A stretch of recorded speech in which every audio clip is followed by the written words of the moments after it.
Le système immunitaire, c'est un système très complexe qui sert à nous défendre contre les infections et également qui est là pour prévenir l'auto-immunité. L'auto-immunité, c'est quand le système immunitaire se retourne contre nos propres organes, ce qui déclenche une maladie auto-immune. Donc le système immunitaire est là pour prévenir les infections, prévenir l'auto-immunité. Donc il y a de très nombreuses maladies génétiques qui touchent le système immunitaire. On dénombre plus de 400 maladies génétiques qui sont toutes très très rares. C'est un groupe de maladies extrêmement hétérogène et donc il peut y avoir des enfants qui ont une maladie assez bénigne, chronique mais assez bénigne, et d'autres qui ont une maladie très sévère, ce qu'on appelle le déficit immunitaire combiné sévère.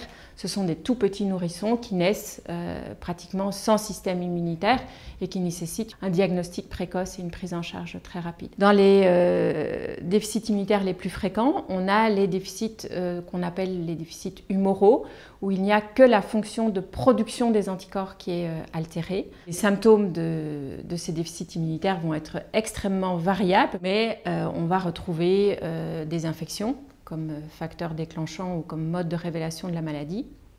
Des infections qui vont être inhabituelles de par le germe, de par la sévérité, de par l'intensité ou la fréquence. Notre pédiatre de ville avait été alerté parce que Mathis commençait en fait à présenter quelques difficultés de motricité. Il régressait en fait dans sa motricité, donc ça c'était un peu après ses 2 ans. Au bout de 6 mois, en fait, où à un moment donné, on a dit maintenant ça s'empire. On avait des réveils nocturnes avec des douleurs, les escaliers c'était difficile à monter, les trottoirs, le toboggan, tout ça c'était plus possible.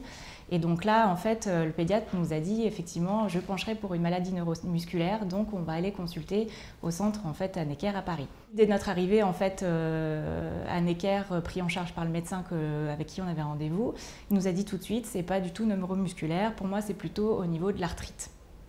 Bon, donc on a vu en fait tout de suite après un autre médecin et donc pour lui ça pouvait effectivement être de l'arthrite, et pour confirmer en fait ce diagnostic, il a fait faire tout un tas d'examens, notamment sanguins, et en fait c'est à ce moment-là qu'ils ont découvert en fait que Mathis n'avait pas du tout d'immunoglobuline en fait.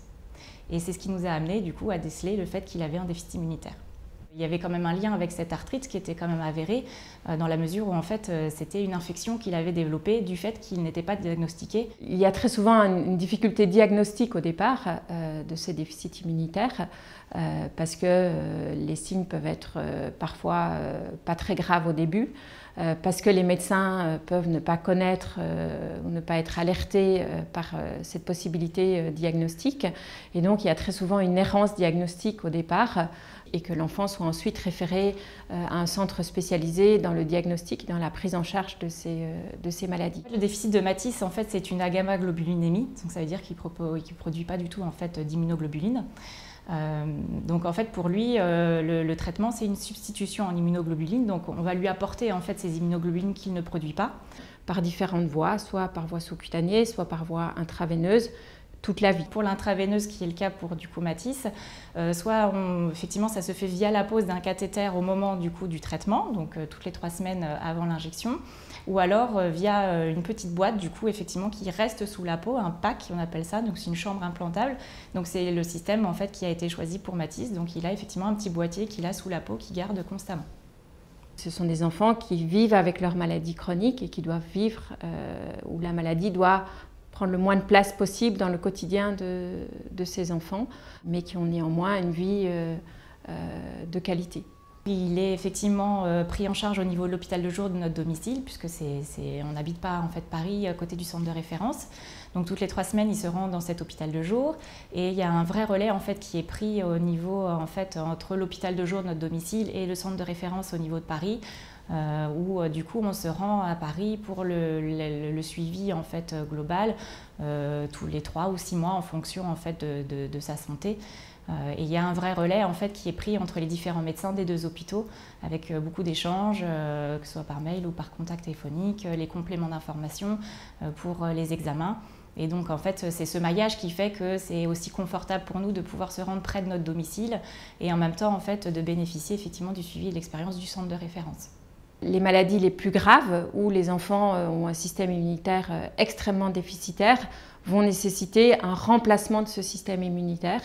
Et pour remplacer un système immunitaire, la plupart du temps, ça passe par une allogreffe de moelle osseuse. C'est-à-dire qu'on prend les cellules souches, la moelle osseuse d'un donneur sain qui n'a pas la maladie, et on fait une greffe à partir de ces cellules au patient qui n'a pas de système immunitaire fonctionnel.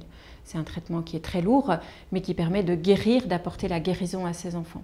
De façon plus exceptionnelle, certains de ces enfants peuvent bénéficier de thérapeutiques plus innovantes, telles que la thérapie génique. Dans ce cas, on prend les propres cellules du patient que l'on corrige, on injecte dans ces cellules le gène manquant ou le gène déficitaire, et puis on les réinjecte à l'enfant de manière à apporter le gène manquant et corriger ainsi l'anomalie. Alors c'est des thérapeutiques qui sont réservées à de très rares indications, mais qui vont peut-être pouvoir s'élargir dans le futur grâce à la recherche et aux évolutions de la médecine. En fonction de la fragilité et de la susceptibilité de ces enfants aux infections, il arrive parfois qu'on préconise des mesures de prévention dans le quotidien. On est toujours attentif aux épidémies, au niveau de l'hiver, on fait toujours très attention à plein de symptômes qui pourraient apparaître pour être assez alertés en fait tout de suite sur des infections qui pourraient arriver.